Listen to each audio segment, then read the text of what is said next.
Lalagay ng kolorete sa aking mukha para di nila malaman ang tunay na naganap na ikaw at ako ay hindi na.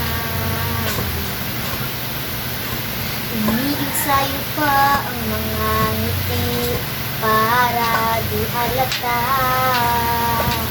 Damdamin ko'y tinitipid sa loob umiiyak dahil ikaw at ako ay hindi na.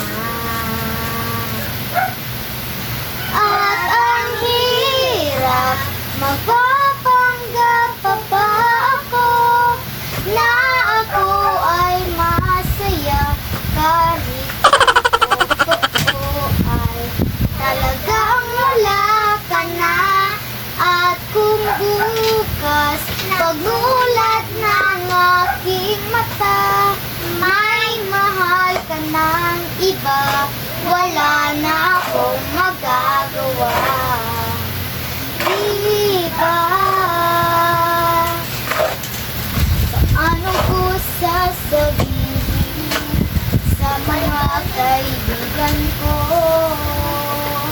kung ako'y nagsisisihin? Nabulagan ako dahil ikaw at ako ay wala na.